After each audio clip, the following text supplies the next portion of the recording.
হুজুর, আসসালামু আলাইকুম। ওয়ালাইকুম আসসালাম ওয়া রাহমাতুল্লাহ। অনেক মুসল্লিগণের প্রাণের দাবি, কোরআন হাদিস মোতাবেক উত্তর দিলে খুশি হব। আরে এদের প্রিন্ট করে নিয়ে আসছে, অনেক প্ল্যান প্রোগ্রাম করে প্রশ্ন করছে এটা।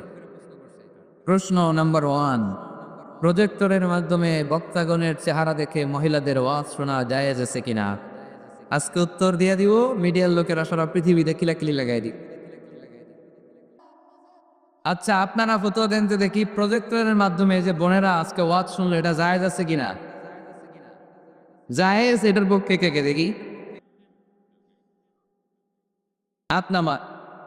জায়েজ নাই, এ পক্ষে কে কে দেখি? হাত নামা। একবারও যারা হাত তুলেন না, এবার তারা হাত তুলেন। আপনারা কোন দল? জানি না দল না ছবি দেওয়া।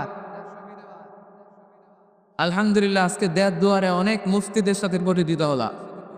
মুফতিরা ফতোয়া দিয়েছে, প্রথম অর্ধেক ফতোয়া দিয়েছে জায়েজ, বাকি অর্ধেক ফতোয়া দিয়েছে জায়েজ নেই। আচ্ছা শোনেন তাহলে উত্তরটা। প্রজেক্টরের মাধ্যমে বক্তাগণের চেহারা দেখে আলোচনা শোনা জায়েজ। আলোচনা শোনা জায়েজ ইন জেনারেল।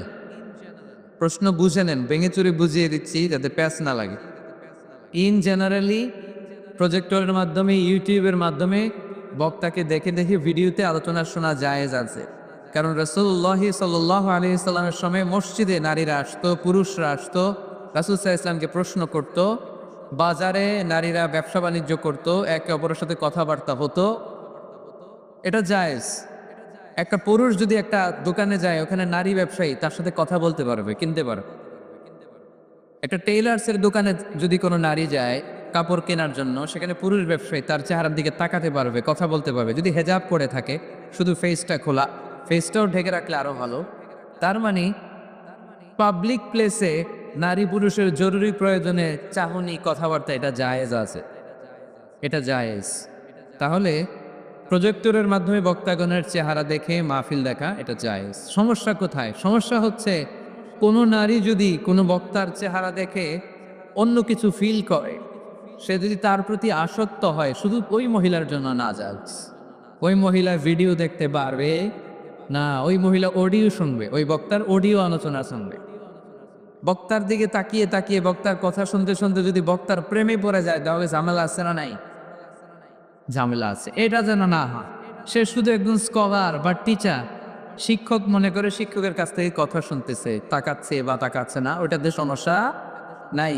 কিন্তু বিশেষভাবে এই বক্তার প্রতি যদি সে আকর্ষিত হয়, অ্যাট্রাক্টেড হয়, দুর্বলতা অনুভব করে, তাহলে ওই নারীর জন্য ওই বক্তার ভিডিও দেখা জায়েজ নাই, অডিও দেখা জায়েজ আছে। কথা কি বুঝতে পেরেছেন? 2 নম্বর প্রশ্ন, নামাজ, রোজা, হজ, যাকাতের মতো পর্দা করা ফরজ কিনা? বিস্তারিত বলার অনুরোধ রইল। জি, পর্দা করাও ফরজ।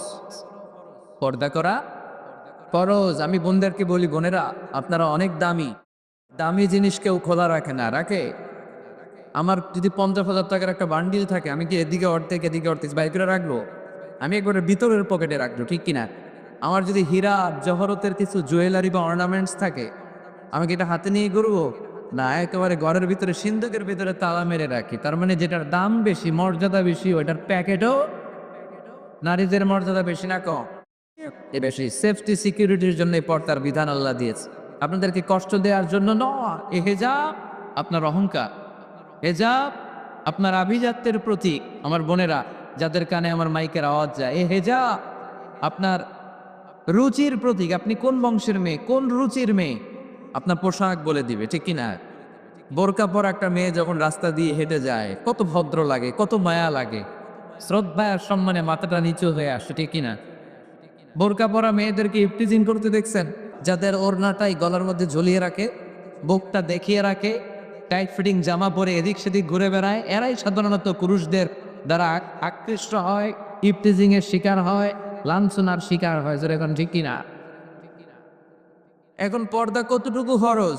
সবচেয়ে ভালো পর্দা হচ্ছে আমার বোনেরা শুধু চোখ খোলা রাখতে হবে। চোখ খোলা আর বাকি সব ঢাকা, হাতের কবজি খোলা, এতটুকু। তবে বিষ্ণু ইসা ইসলাম এটা রুকসাতো দিয়েছেন, কেউ যদি চেহারা খোলা রাখে এটাও পর্দা হবে। শুধু চেহারাটা খোলা আর হাতের এতটুকু খোলা, কবজি পর্যন্ত, বাকিটা ঢেকে রাখতে হবে। এটাকে বলে রুকসাত। ফ্লেক্সিবিলিটির সাথে আপনি আমল করলেন। কোনো মেয়ে যদি চেহারা খোলা রেখে বোরকা পরে, এটা জায়েজ আছে, এটা নাজায়েজ না, এটা নিষেধ না, এটাও পর্দা। আর যদি চেহারা ঢেকে শুধু চোখ খোলা রাখে, এটা সবচেয়ে ভালো পর্দা, এটার বলে আজিমা, এটার উপরে পর্দা হতে পারে না। তা আমি ওইটাই সাজেস্ট করি, শুধু চোখটা খোলা রাখেন, কারণ চেহারা হচ্ছে সৌন্দর্যের রাজধানী। চেহারায় যদি দেখে পেলে তো সব দেখা হয়ে গেল, ঠিক না? তবে কোনো বোন যদি ওই হাদিসের উপর আমল করে, যে হাদিস বলেছে চেহারা খোলা রেখে বোরকা পরা যায় আর হাতের কবজি, তাকে আপনি জোরাজুরি করতে পারবেন না, ওইটাও পর্দার অন্তর্ভুক্ত। বুঝতে পেরেছেন? আল্লাহ তাআলা আমাদের সবাইকে কথাগুলো বোঝা এবং আমল করার তৌফিক দান করুক। আমরা বলি আমিন। এটা কি